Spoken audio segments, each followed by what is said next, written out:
does it mean to be an innovator? Let's just think a bit about what it means to be an innovator. So, some of the best innovators in the world today are 5-year-olds. And many studies that have looked at, why people innovate and how they innovate, the outliers tend to be around that age group. And that's because innovation really brings together two things, which makes it a very interesting craft. It brings together the ability to see things differently. And when you're younger, you're less bound by the world. So you see new possibilities that don't make assumptions about the world the way it is. But actually, as you get older, we all have mental models of the world, right? So we all see the world in a particular way. But the thing that's really powerful, especially if you want to innovate as an adult, is when you collaborate, that allows you to see things differently. Because we actually all have slightly different models of the world. It's hard to see because it's in our minds. And one of the best examples of that is that famous How to Make a Toast game, where you ask people, draw how to make toast. Something very mundane, very simple that we all have experience of. And what we find is that people draw that very, very differently. Some draw it from the perspective of the person making toast, some do it from the toaster, some do it as an engineering system, some do it as a value chain, some start at buying toast, some start at harvesting wheat, some start at the Big Bang. So we all have different mental models. So when you're really young, your models are not very formed, so you could be very creative in how you see new things in the world. But as you get older, it's inevitable that you start to build models of how the world works. But the way you can expand how you see things is actually collaborating with other people. Because if you're really hungry, if you're genuinely hungry about knowing how do you see it, you can expand your perspective on what could be possible. Because you're looking for what's possible. Being able to see things beyond the limits of what's in front of you and what's assumed. And the other trait, so that's just creativity, right? It's ability to see. That's not enough. The other trait is the courage and the willingness to move towards uncertainty, because anything new is uncertain. So you have to be willing to try. And inevitably when you try, it probably doesn't work. Very few things work just straight away, especially if you're dealing with complexity, it's not going to work straight away. So you try, and then you see what happens, and then you find what works, and you try again, you see what happens, and you try what works. And a great example of that is the build a spaghetti tower and put a marshmallow on top. And it's another place where 5-year-olds excel. And actually, it's incredible, these experiments that have been run show that 5-year-olds can outperform most adults. I actually find that impressive. I need to find an opportunity to see one of these experiments for real. The only people they don't outperform are engineers, which is obviously really good news. But children outperform lawyers and business executives and MBA students and so on. And one of the key things is their willingness to collaborate together to see what works and to try, versus positioning, trying to come up with a perfect plan, and if it doesn't work, then it fails. It's the willingness to experiment and try. And when you combine those two together, it really, it becomes a craft. It's a craft of balancing things. The ability to see things differently, but to be anchored in reality, and the willingness to try. And it's only by the process of trying that you figure out what doesn't work and what works. But the difference there is, will you try again? Do you have the courage to try? And if it doesn't work, do you try again?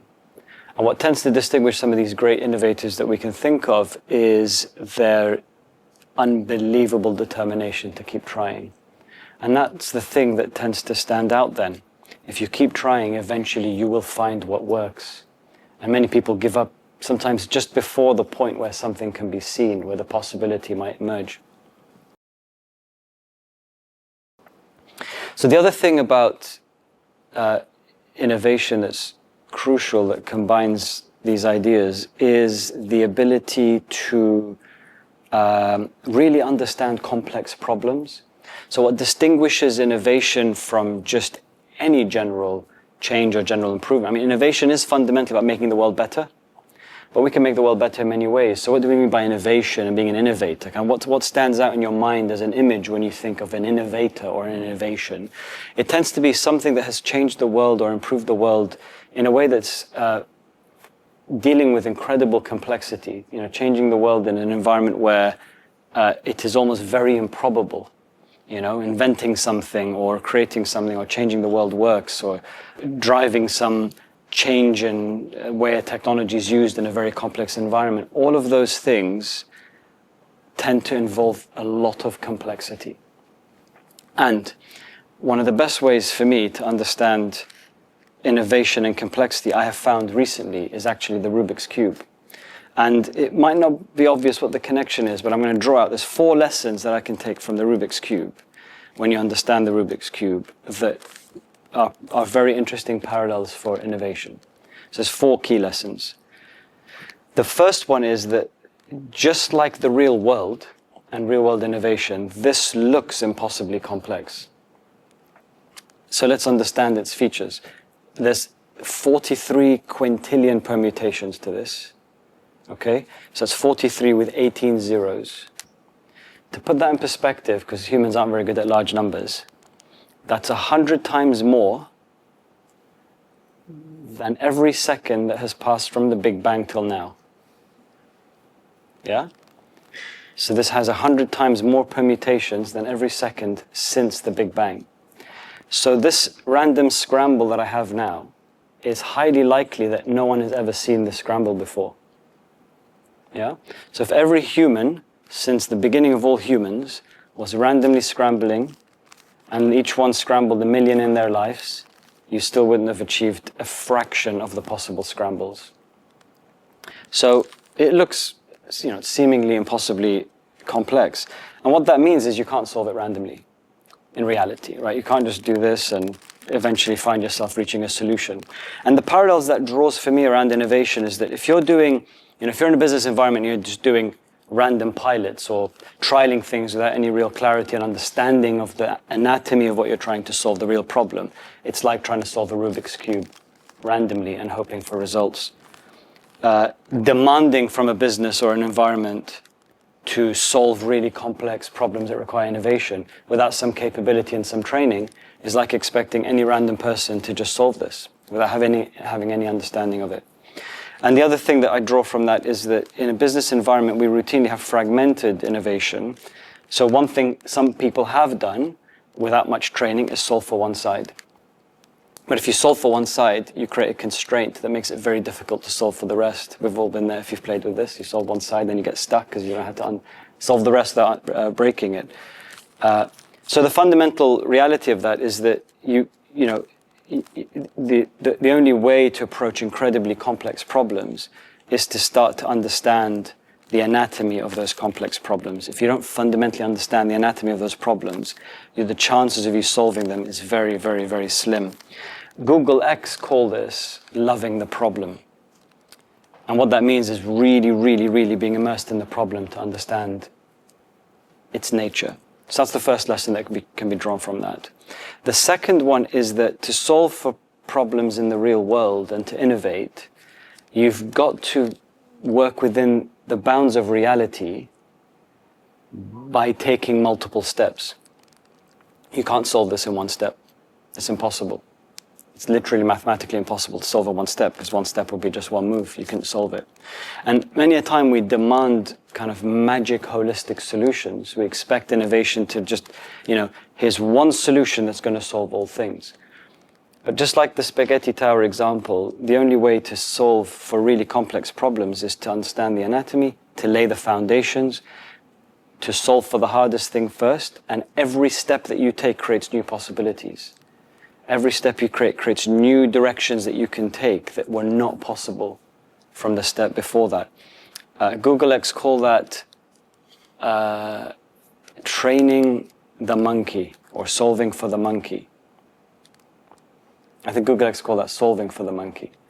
And what that means is that if you want to, it's a thought experiment. If you're training a monkey to, juggle balls while standing on a stool, they say, don't build the stool first. Yeah, that's the easy bit. We can build the stool. Figure out how you're going to train the monkey.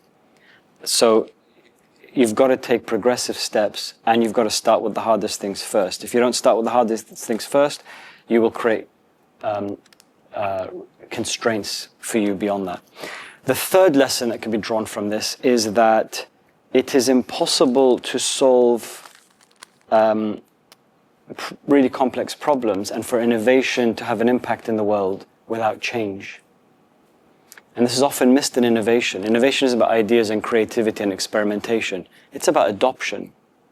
And to have adoption, you have to have displacement. You have to actually change something in the world. And it's just like this, I cannot solve it without displacing the pieces. I have to reconfigure the way the things are now. So, if I don't displace the pieces and make changes to those pieces, there is just no way that you're going to create the layers of a solution. You have to be able to make change. So, no change, no adoption, no innovation.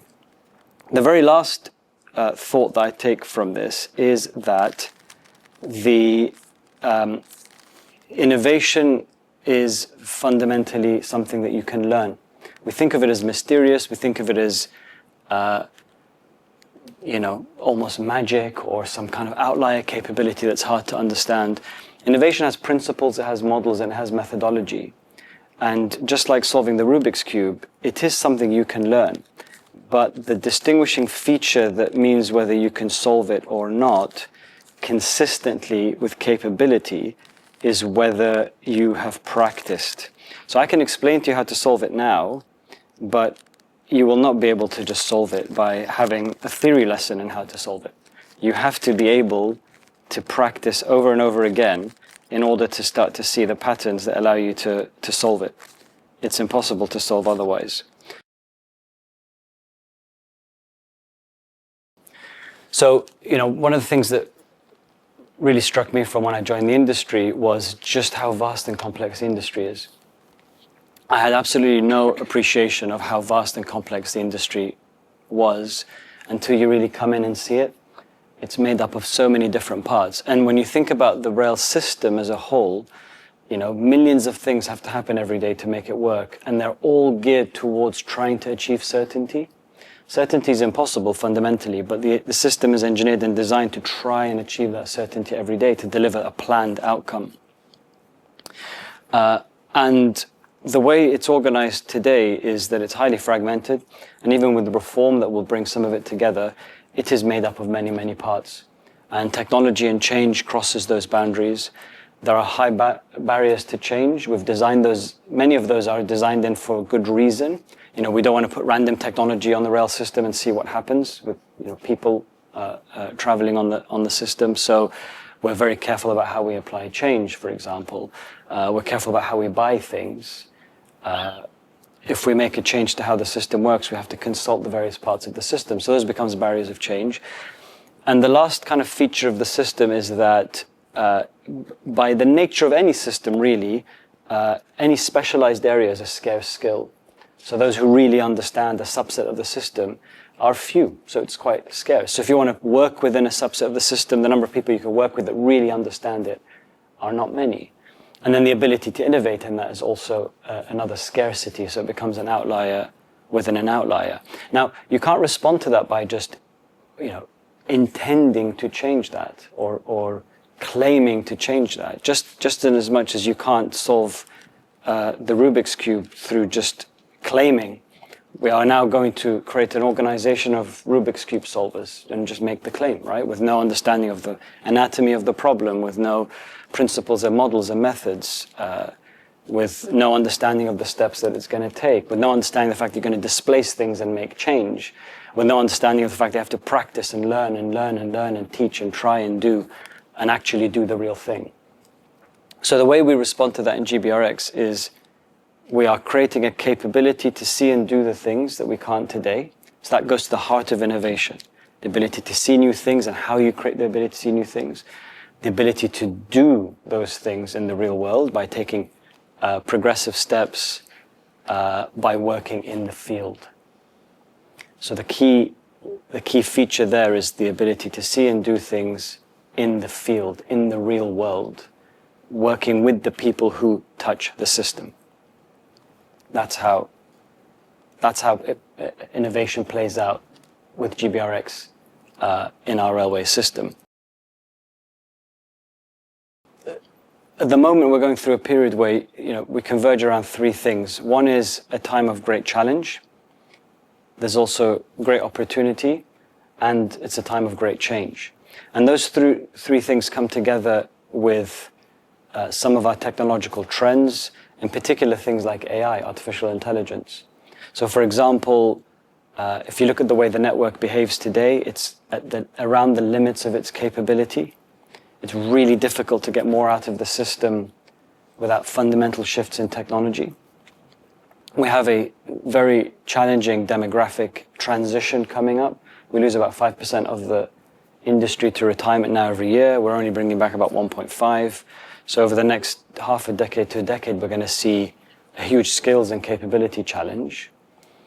At the same time, AI and other highly consequential technologies are emerging around us that are going to change a lot about the world. And we're not entirely sure how that's going to play out, but it's going to be very impactful. And if we can get those right together at a time of change, we really have the opportunity to kind of unlock the future potential of the system and to shift and unlock the capability and skills of the system for the future. So when you look at something like AI, it is fundamentally about computational statistics. It is a category of technology. It's awfully misunderstood. You can't just apply AI randomly to things and get results. It's hugely consequential. Anyone who's played with AI a little bit can see how powerful it can be in particular settings. But actually, the data shows that loads of industries have spent billions of pounds playing with AI and building AI models and getting little return for it. And what that tells us is that for us to have an impact on our industry with really compelling consequential technologies like artificial intelligence, we have to be really purposeful. We can't be random. We've got to really understand the conditions that we're trying to solve in, really understand the possibilities of those technologies, be very purposeful in how we move in them, and then do things that allow us to try and learn and adapt through that. And there are certain conditions you need to create to do that. The first one is by having really purposeful actions and not allowing those to happen randomly. Learning, just like children do, is not something you do kind of in a box on your own with just linear information. And what's powerful with AI tools when it comes to learning in particular is the ability to have dialogue. So that's what I find really useful. Amongst friends, a bit of a declaration. Went down a rabbit hole on gyroscopic precession, physics concept, because it's really hard to understand and explain. And I spent hours kind of going in and out of different ways of understanding and explaining it. And it's very hard to do that with just a static text. It's the ability to kind of debate, but is this correct? And what about this? And what about the limits of that? It allows you to fully stretch the understanding until you get something really clear. The other thing about asking it really tricky and open questions is that it really teaches your mind, and this is wonderful for remaining creative, remaining unbound, and looking at different ways of approaching a problem, is the ability to ask intelligent questions. To ask reframing questions like, well, based on everything I've told you, what does this tell you about me? And that's a fascinating thing to ask. I'll always ask it things like, what do you think I've not understood about this? Now, how's it going to know what I don't understand? But I just want to see what it can present. Or what would be commonly assumed about this thing? Or what would be hard to see about this thing? You're trying to look for the outliers. What are the limits? However, I have also seen how much it can get things wrong. A lot. Going back to your car example, I had a really minor issue with a car where something wasn't working. I knew it needed a fuse change. I came to take out the booklet as you do to find I'm like, why am I doing that? I've got this car, this model, I need to do this, what is it? And it very confidently told me it's this fuse, because it's more than one fuse box, in this box, and whatever. I changed that fuse, it didn't work. And then when I took it to the mechanics, he's like, you changed the wrong fuse.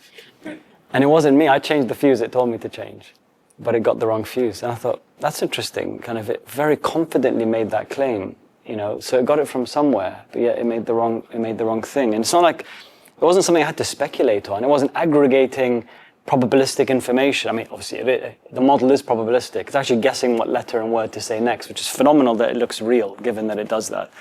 But it was interesting that it got it wrong. And it gets other basic things wrong. I ask it, how many calories are in this composition of something? And it'll give me, I'm like, that doesn't sound right. And then I'll work it out and I say, that doesn't sound right. And it'll go, oh, sorry, you were correct. I'm like, I know I was, but you're meant to be correct. I was relying on you. So that's interesting. Like even in really basic things, something as powerful, I'm talking about GPT-5, the latest model, with the amount of information it has, it can really get things wrong, which is fascinating. Do you know there's something unnatural as well about it? I find because it's like its bias is designed to please you. There's something a bit off-putting about that.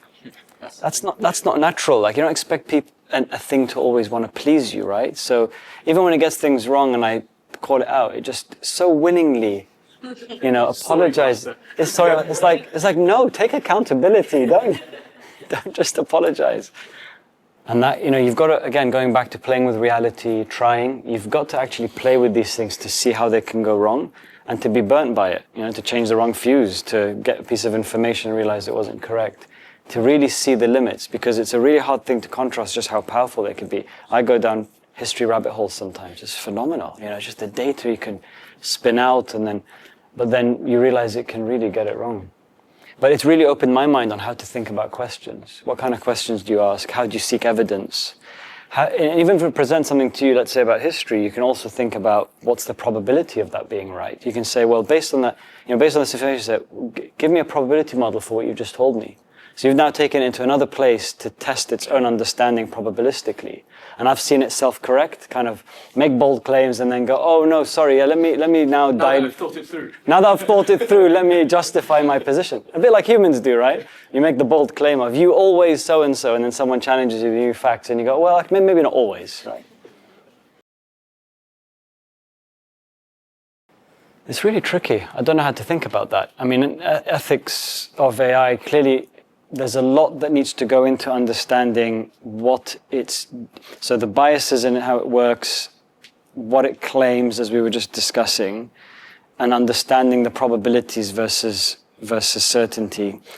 I don't think that's yet very well established. People are taking it as too real, and therefore people assume you can do more with it than you can. And I see that in the business context. Like I said, industries have spent billions on these things, expecting magic, and then realizing, no, it's probabilistic. So there are areas where it doesn't work. There are areas where some of these tools don't work for certain applications. Large language models and numeric sensing data are not the right solution. Numeric sensing data might have a very good closed program for them, or they could be part of an aggregate of data. In terms of the ethics of how it's evolved, it's really tricky. I find it really hard it's hard to fully grasp that. I think it's going to be something that we're going to have huge social debate around. That's inevitable. How the data is accessed, where it comes from, what biases are built in. You can go down very tricky rabbit holes about, is it acceptable for it to advise this? And there are some very kind of, on the edge things that AI has done that, can take you to very difficult things. So I don't know how to think about that. It's very tricky. I mean, look, these are wonderful points, and it goes to the heart of what we're trying to do. So when you apply everything we know about what it takes to innovate in frontier areas, in an industry that is fragmented, complex, seeks certainty for good reasons, the way to go about that is skill and capability. So building an incubator so that you can apply a good understanding of that technological application. It's not random. You've got to have really good understanding of the reality you're trying to work with. So that goes back to the principles of innovation. How we do that practically? Through our incubator. For that incubator to work with the field, with the real world. To have especially in the early days, and we'll see how that evolves, a very tight assurance regime around that, where you want to try things in a sandbox, because you have to understand how those probabilities play out. You've got to then be honest about the limits of anything you create and not think that you're going to create something that solves all things. You could do predictive models on railway performance that works in certain conditions. It doesn't work in other conditions, so it has a distribution boundary to it. And then we've got to play. Just like the children who are building dens and playing with Lego and role-playing, to understand the limits of what's possible, you have to actually take the steps. And every step you take, it creates new information of what's possible and what doesn't work. And then we play with that. But you need to wrap that in in particularly with AI, in a regime, assurance regime that allows you to do that with a lot of care. Just to wrap up, I'm going to leave you, given a number of you are very early in your careers, I'm going to give you 3 thoughts to take away with you from my own experience of my own career, but also kind of working with innovation and always being drawn to innovation. I think you have the opportunity and potential, especially at this time of change and great opportunity, to be the pioneers of our industry. You come with a fresh perspective, you come with energy, you come with an incredible ability to learn, and there's no reason why you can't be the innovators and the pioneers of our time. And I start from the basis that we are all innovators, because we were all 5-year-olds once. It's just how you hold on to the skill and the craft of being innovators. And the distinguishing factor there is a matter of choice. Do you choose to be pioneers and innovators for your time? As Arlene was saying earlier about believing that you can learn, believing that you can be what you want to be. And the 3 things that I take away from my time so far that I think are really helpful to know, especially early in your career. One is, assume you have no time. I know it feels like you have a lot of time. One thing I do is I always imagine myself in the future. I look back, think about what you want to be at the end of your career, think about what impact you want to have. And the way to maximize the most precious resource you have, which is the very limited defined time that you have, is through the wisdom of others. So one of the best advice I was giving early in my career was go spend time with others. And I love that. I love spending time with people who've been there, done that, huge respect for the experience they have, huge respect for the things they've seen and what they think works and doesn't work. Approach them with humility and to really absorb as much as you can from the wisdom of others, because that will accelerate your ability to learn and will expand your potential time. If you can learn from 1,000 other people, you've lived more than your lifetime in that. So that's the first one. The second is one of my mottos, one of the things I say a lot, which is no one else is coming. And that talks to the idea that don't wait for others to solve things for you, don't wait for others to push you, don't assume that because it's the way it is, that therefore it must always be the way. If you can see a difference or a different way for it to be, don't assume that it can't be that. And that really talks to accountability. It talks to seeing yourself as accountable first and not assuming that anyone else is coming to make things better. And that means taking agency, going out there, seeing, doing, taking responsibility, taking opportunities to actually do things. When you're responsible, it creates a different pressure. So actually taking those responsibilities and having the courage to do that. And the last one is that it comes from a poem which says, the path is made by walking. And ultimately you've got to go and see and do, which goes back to innovation. And one of the best bits of advice I got in my career was go out to the field, spend time in the field, see how things actually work.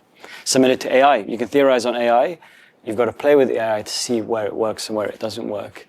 Go out to the field, especially early in your career where you have the opportunity of time to spend time with people out there. So one thing I want you all to do, and we'll do this through the work you're going to be doing in GBRX, is for us to push the boundaries on experimenting with AI. And I'm really keen to do that, particularly with you, given you coming fresh to the industry. We've got to just experiment. We've got to create a safe space to experiment, to see the limits. There's a language shift there I want you to have. Not AI can hallucinate. The whole thing's a hallucination. Literally, the whole thing's a hallucination. The fact it looks coherent is incredible, right? And it talks to how the mind works a little bit. But we've got to play. We've got to play in a safe space. That's the way we're going to find the limits.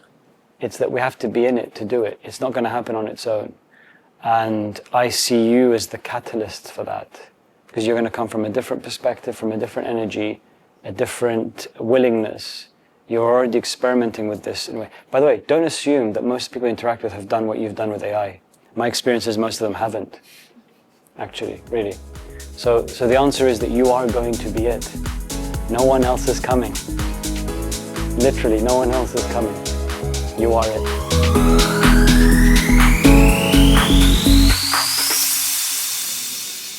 When he mentioned that innovation can be taught, it's something I never thought about before.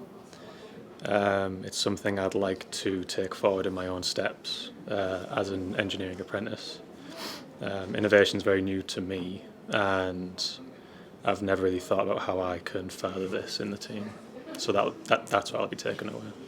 What I'm really excited about is contributing to innovative projects that utilise AI and technology that will help modernise rail operations and ultimately work towards the goal of a safer, more efficient and sustainable railway.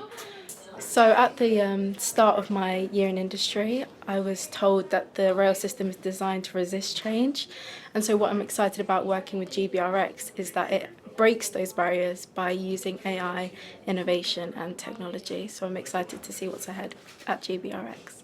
I really enjoyed his view of, so his whole analogy of the Rubik's Cube, and how when it comes to innovation, you have to have a strategic plan. You can't go into it blind. Like with the Rubik's Cube, you can't just keep turning it and eventually an outcome will happen because it's impossible. So I like the fact that you have to, for innovation, you have to have a plan, and you also have to, what sets you apart is your dedication, and the time spent is what really allows you to be innovative. The one thing that Toufic said that stood out is that innovation can be learnt.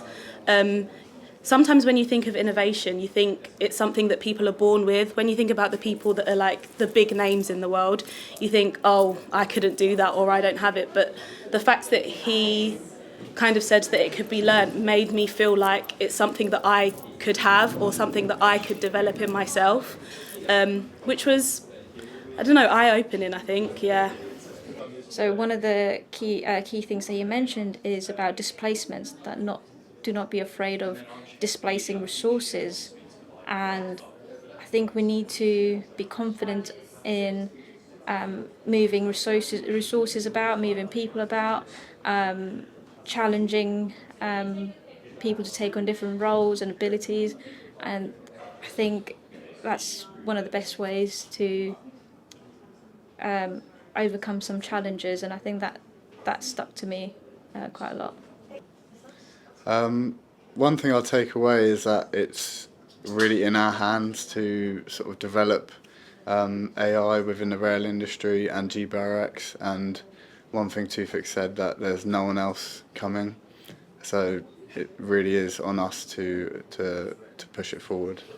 Well, the railways are obviously a really old technology, but there's a lot of space for digital innovation, as GBRX is, and there's a lot of different career paths you can do within it. So whatever your interest is, whether it's digital engineering or civils or track or whatever it is, there's space for you.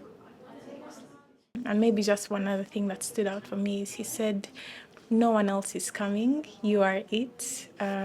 Again, that just stood out to me, that even though I'm a young professional, I'm not too far in my career, I was just reminded that I need to keep that mindset of keep learning, be part of the solution, just like everyone else, seek opportunities to impact.